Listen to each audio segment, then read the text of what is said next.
Welcome to Enterprise Design's Industry Insights, where we identify key topics in the commercial real estate industry. I'm Ann Weston, Director of Design Services. And I'm Jessica Green, Director of Client Services. For this series, we're discussing market trends with Dallas-based commercial real estate professionals. Today, we're interviewing landlord representation in Dallas, Texas. Thank you for joining us, John. We're happy to have you. Thank you for having me. Happy to be here. So the first question that we'll ask is a little more personal. I hope that's okay. Can you tell us a little bit about your role at Holt Lunsford? How long have you been in the industry and how you came to your current role? All right, so I'll back up. So my father was in the business from over the last 30, 35 years. I've been surrounded by it. And all my mentors were in real estate. Everybody I looked up to. A lot of my peer group were getting into the business, so I thought it was a great fit with just being in Dallas and my network being here. Having done some internships on the office and retail side, I knew I wanted to be in Dallas and do something in real estate. I'd interned with my dad at Cousins Properties one summer doing leasing and really enjoyed what his day-to-day looked like. I enjoyed being more of the relationship-driven business.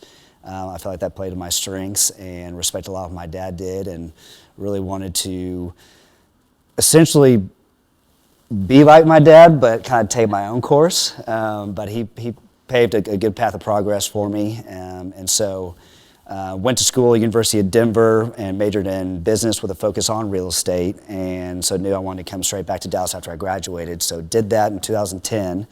And ended up interviewing with a group called Peloton that now recently got purchased by JLL. But I have an identical twin brother, and we essentially interviewed for one job opening. So we essentially step-brothered the interview. I guess they felt awkward enough, but just gave us both the job. But so I worked as a junior broker there for about 8 years, and then had an opportunity to go and partner with Holt and Lunsford at Holt Lunsford. He had started the division about 9 years ago, back in 2014, and I really liked what they were doing, something different, something special. As a younger group that was in growth mode, and I want to be part of that growth, and love the culture and the values and the people there. And so partnered with Holt about 5 years ago, and then over the last 5 years, we've grown our business to about 10 million square feet leasing and management in Dallas. We got a group of 8 guys, all under the age of 35, and it's definitely a boiler room type setup in the office. But makes it a lot of fun, and we strategically focus on third-party leasing and management on the office and industrial side.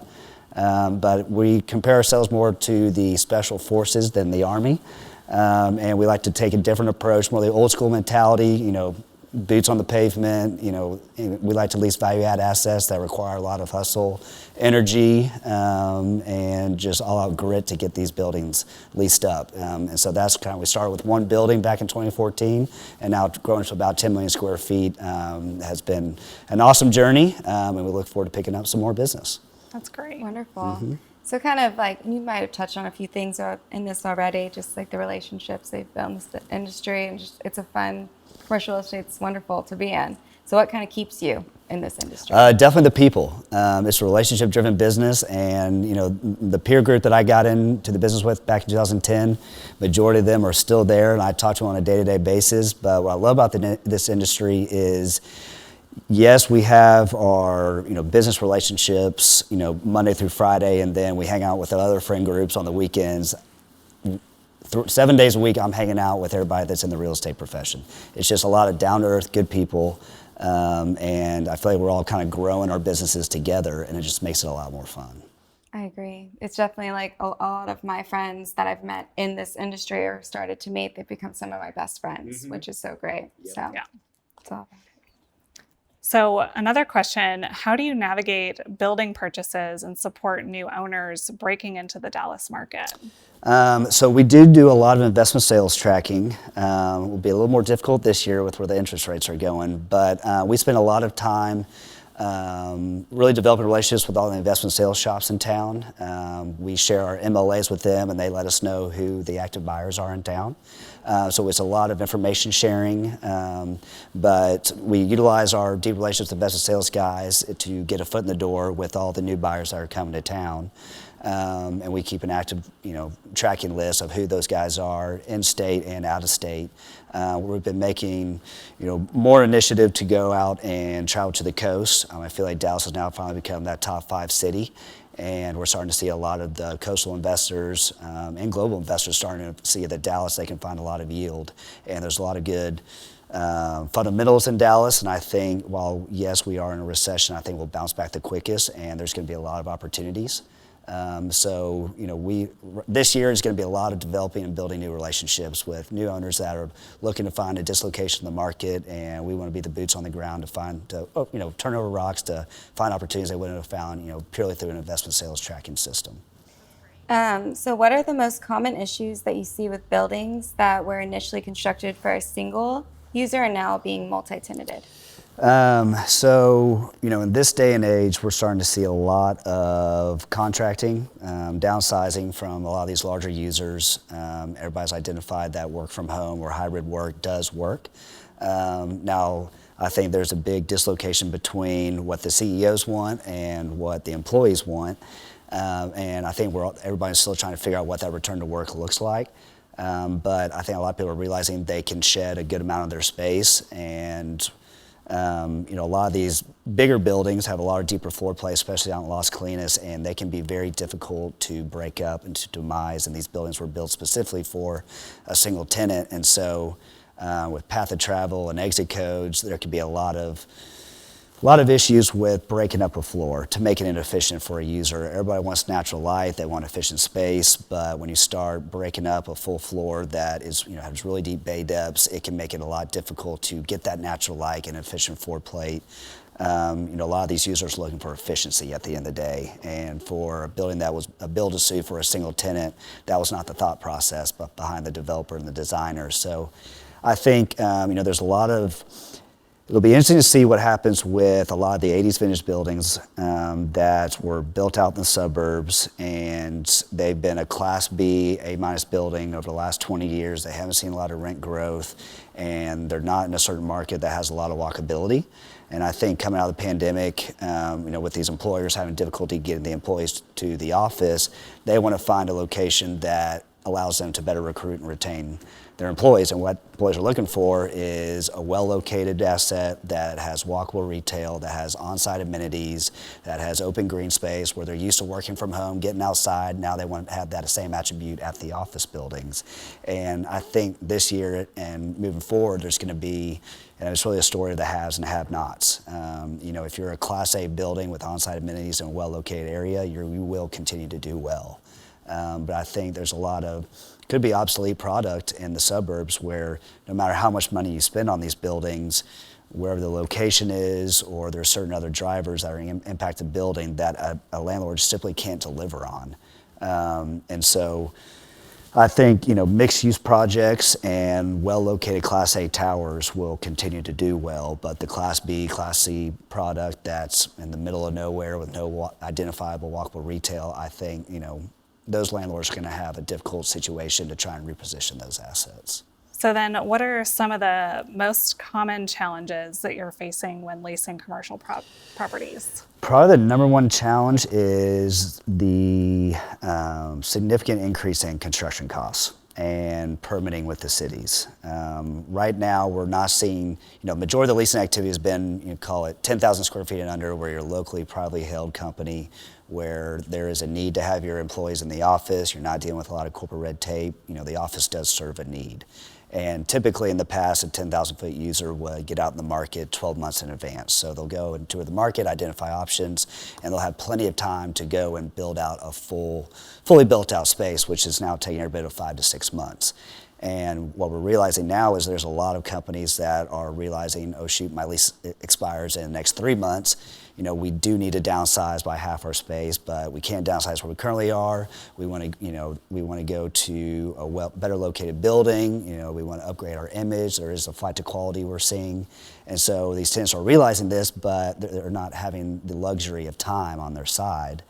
And so you're seeing a lot of landlords build out spec suites and move-in ready spaces because of that kind of demand that just needs quick timing, tenants that need to be in space yesterday. The biggest issue we're seeing right now is Class B buildings that need to build out spec suites, but the TI pricing isn't justifying the rental rate for that building. So right now, what a building standard space 10 years ago, it would cost every bit of $25 a foot from a drop ceiling and finish out everything else. Today's numbers are probably every bit of $60 to $75 a foot. And in these buildings where rental rates haven't increased over the last 10 years, they can't justify a spec suite that's going to cost them $60 to $75 a foot, which is what tenants want these days. But those numbers just don't make economic sense for these landlords. So that's why the Class A towers, the ones that can justify higher rental rates, they can justify the higher TI packages for these spec suites, which are leasing up and are in high demand. But the Class B owners, I think, while they understand that they need to spend money on their spec suites, just the rental rate and the payback period for these types of investments, it's not the best case for everybody. Right. And are you seeing, the more amenitized Class B buildings being more successful once they do, have some of those spec suites put in place? Yes. I mean, the landlords that are investing in their vacancies and adding more on-site amenities will definitely see more activity. It will, based on the other buildings they compete with in that submarket, if they're the only one that has a brand new move-in ready space but also has the on-site amenities, they're always going to be towards the top of the list for what these tenants are looking for. Simply just being in a building that has a nice space isn't going to bring you to the top of the list anymore. You have to have other kind of on-site amenities that are going to attract the employee base to come to the building. This is kind of a question that you kind of brought up a little bit ago. When these tenants, their lease is about to be up in, say, 3 months, and with construction costs, delays, all these things, are you seeing them just stay in their space and maybe negotiating for like a lesser lease term so that they have more time to go look if they need to expand or they want to move, or what? How do you handle that? We're seeing more and more, at least compared to what we've seen in the past, more and more tenants are realizing that they did not get out sooner than they should have. And so, and comparing to recent years, I've seen more 6-month extension requests, 12-month extension requests, and the landlords, would prefer obviously a longer lease term, but a lot of these guys just, they'll take the cash flow in the meantime. But we are seeing more and more tenants kicking the can down the road, especially in this market climate. No one knows what the interest rates are going to do to their businesses. It's still difficult to recruit employees at this time, and people are still trying to figure out who their overall brand is going to be in the next 5 years. And so a lot of tenants are hesitant to commit longer terms and being stuck in a lease so they can't, expand next door, or they feel like they're landlocked. And then a lot of these corporate relocations that are looking at Dallas, they don't want to commit to a 10-year term in a submarket in the city that they don't know if they can recruit, the labor in the nearby market. So we're seeing a lot of short-term requests, have these tenants figure out if they can recruit and retain employees in this market. And if so, then once the market climate gets better, they'll be more willing to sign a longer-term deal. But right now, I think if you have move-in ready space, landlords are willing to do their short-term deals at a premium to get the occupancy, and then once the market turns, then they'll be able to strike a longer-term deal with these tenants. So there's a big dislocation between what the tenants want and what the landlords want, but I think a lot of the smarter landlords are understanding, and obviously based on their business investment thesis, get the bodies in the office building today, get them at a premium rate, and then in 2 to 3 years, the market will turn, and at least you have bodies in the building where you more likely going to be able to renew that tenant on a long-term basis. What are the biggest differences in capital improvements between the Class A and Plus buildings versus the other class buildings in the Dallas submarket? I say, the Class A buildings typically have larger lobbies and more common area, and they have the funds to build out every check-the-box amenity, whether it's fitness centers, showers and lockers. You have 50-person conference facilities. You have a building cafe. You have an outdoor patio area. I say coming out of the pandemic, having outdoor patio areas was kind of the number one requested amenity. We've seen a lot more patios being built across the Metroplex. I say, really the top amenity right now is having an on-site food service. However, given most of these buildings are only about 50% occupied, even if they're 90% leased, it's difficult to justify having a full service operator at the building. So you are seeing a lot of landlords move towards the grab and go for food services, which they check the box at the end of the day. They do serve a need, and as long as you can check those 5 boxes on having all those amenities, typically you will make the short list for a lot of these companies. So at the end of the day, I think having a food service, a conference facility, definitely for the larger projects, those have been the top 2 amenities. But a lot of these Class B assets just don't have the space or the common area to build out a common area of conference facility that seats 40 to 50 people. So if you have larger common areas, typically more in the Class A towers and bigger projects, they have the ability to add all those on-site amenities. Do you see any future challenges for the commercial real estate industry in Dallas? I know that's a loaded question, and I think we all want to be able to predict the We future. want to know. I think I'll kind of turn it the other way. I think we're in a great spot in Dallas. I think we learned a lot of things during the pandemic, and in all honesty, I think the pandemic was the catalyst for putting Dallas finally on the map as a top 5 city with all the coastal companies and people moving to Dallas. I mean, the lower state income tax, lower cost of living, better place to do business. There's a lot of attributes of being in Dallas, of being a centralized location that I think I realized, look, if we're gonna be working from home, we might as well work in a centralized location like Dallas that has other offerings that the coast can offer. And I think, there are a lot of corporate relocations that have earmarked Dallas as a place they want to be. I think, probably till the end of this year, they'll start, having those discussions more in depth and more with purpose. But I feel like we'll bounce back the quickest just given all the fundamentals of Dallas. I think we'll be the first one out of the recession. It'll be a small dip, but at the end of the day, Dallas does need a reset. And I think it's going to be a great thing for Dallas moving forward. I love Dallas. There's a lot of good attributes about it. I want to stay here, and I couldn't think you could be in a better business than real estate in Dallas. I agree. I love the positive attitude because, I think people are really scared of, the interest rates and, the lack of investment for office space and, what do we do when people are back into the office and, how do we make that work? So I love, the positive attitude that, Dallas is a really great market, a thriving market. We've done very well over the past 3 years and, we'll continue to do so because, we do have that traction, people moving here and the development that, we can already see the trend, is going to have a trajectory forward. Mm-hmm. Absolutely. It's exciting to see the future of Dallas. So it's a great place to be. I completely agree. I mean, I'm pretty sure I heard us say we have like 400 people moving to Dallas a day. Yeah, that can only help the real estate industry. So. Right. We love it. Mm-hmm. So how has the development of technology in the commercial leasing industry created efficiencies for leasing? So as far as technologies go, we use VTS, View the Space, at our office with several different clients. It can be efficient in ways where the asset manager of the building, the leasing team, property management, they all have one resource to go to get the latest and greatest updates on leasing activity, where we're at with current deals. And I think it's a great managing tool and accountability tool for all parties. It's a one-stop shop for everybody. Now it can get redundant on reporting and whatnot. I mean, as majority of the brokers in town are all straight commission leasing agents, and time is money, and we do spend a lot of time reporting. But there are resources out there that make it more efficient for us and also serve as a tracking system for leads and deals we're currently working, and it definitely makes the process more efficient. And I think we're going to see more and more players into that field. But at the end of the day, I do still feel like the personal touch, the personal phone call, an in-person meeting still goes a lot further. You just get a lot more bang out of your buck for actually sitting down with somebody. But I think the introduction of Zoom and Microsoft Teams, I don't see that going anywhere.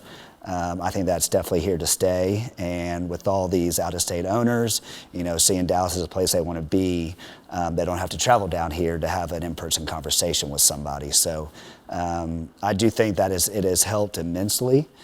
with technology, just with the overflow of communication, but I still do feel like people recognize the importance of having an in-face, person-to-person meeting. So that definitely won't go away, but there are efficiencies with VTS and other technologies. Do you have other methods that help you kind of stay up to date on the market in Dallas, the market kind of in corporate real estate? What are the tools that you use? So we have an internal database at Holt Lunsford. It's more of our CRM system where we input probably 6,500 lease comps a year. It's a database that we track upcoming lease expirations. At the end of the day, when we pick up a listing, we're telling landlords, look, we're not really out there cold calling. We have warm leads, and it's a couple clicks away. But I mean, it is what you put into it, it's what you get out of it. So we really mandate all our agents to spend time in our internal database. The more information we put into it, the better we are from it. But at the end of the day, all leasing agents and brokers, we're data junkies. The more data you have, the better off you are. And all our clients and prospective owners want to have the latest pulse on the market. And the more information you have, the better you are in that situation. That's great that you're proactive about putting that together and, pushing on, the younger generation coming in to make sure that they're, up to date on that as well. And, using it as a resource. Yeah. At the end of the day, we don't want our owners thinking we're just waiting on sign calls. But we train our agents to actually, it's an old school mentality, but actually go and knock on doors, take brochures, get to know your surrounding tenant base, meet with your existing tenant base on a daily basis, develop a personal relationship. And we've had a lot of success that way, but what you put into is what you get out of it. And we feel like going the extra mile and showing that kind of a white glove service has really lent itself well to us in our success over the years. Our last question, what are some of the best resources that your A&D partners can provide you in regard to commercial real estate? I think the best resources and really advice that we can give from our A&D partners is what the latest trends for. You guys spend every day, playing out tenant spaces, and I feel like the layout of a tenant's office space at the end of the day I feel like it's changing daily. I feel like tenants are still trying to figure out what they want, and I feel like given that is what a lot of our partners have been doing on a day-to-day basis, they know what the latest trends are, what tenants are thinking, what's evolving from going to a more open layout, a more heavily private office layout. I think the pandemic, we were really trying to figure out what that was going to do to other companies, how they design their office layouts. And at first we thought they were going to be more open and like spread people out, or they were going to put everybody in private offices. But at the end of the day, we were trying to solve a short-term problem with a long-term solution with the pandemic. Obviously, I feel like there's less and less cases of COVID and people have understood to take the precautions to avoid it, but I haven't really seen that impact the actual office layout. People still want to get as dense as they can, get as efficient as they can in their office spaces, and every tenant's different. Once you get over 5,000 feet, I think that tenant's going to want to design their space specifically to their company, their brand. But as far as spec suites go, anything under 3,000 feet, there's only so much you can do. And we love asking our AD partners, what are these guys doing these days? Everybody's building out spec suites. They're building them out in scale, and we want to build them out the right way. We don't have to come in after the fact and demo through walls, add more walls. But what is something these tenants are looking for that they can walk in, say, this is the path of least resistance. This thing works for us.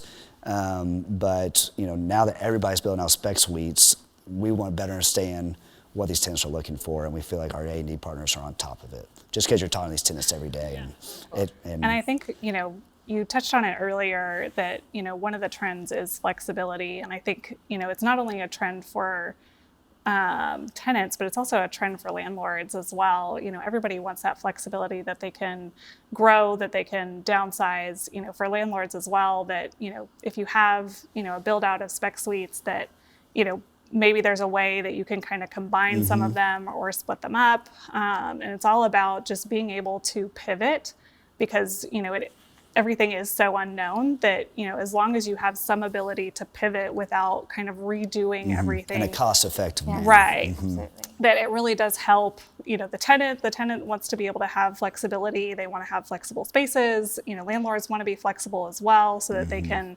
get a lease in and say, hey, we can actually do this a different way and, have it not break the bank. Completely agree. Yeah. And always adapting to like the social norms and our environment that we're in. And so we try to keep up with that as well. So It's a team effort. team effort, absolutely. Well, John, we really appreciate you joining us. Well, thank you guys for the today. time. It was It's fun. very insightful. Yeah. So Hope thank I you shared so some much. wealth of knowledge. Oh, I don't yeah. know. Absolutely. We'll see. Thank you so much. We Well, thanks for the appreciate it. time. Thanks, John. Thank you for tuning in to Enterprise Design's Industry Insights video podcast. Please follow us and subscribe to our channel or visit us on our website at enterprisedesign.com. And look for our teaser video highlighting the next episode. We look forward to seeing you then.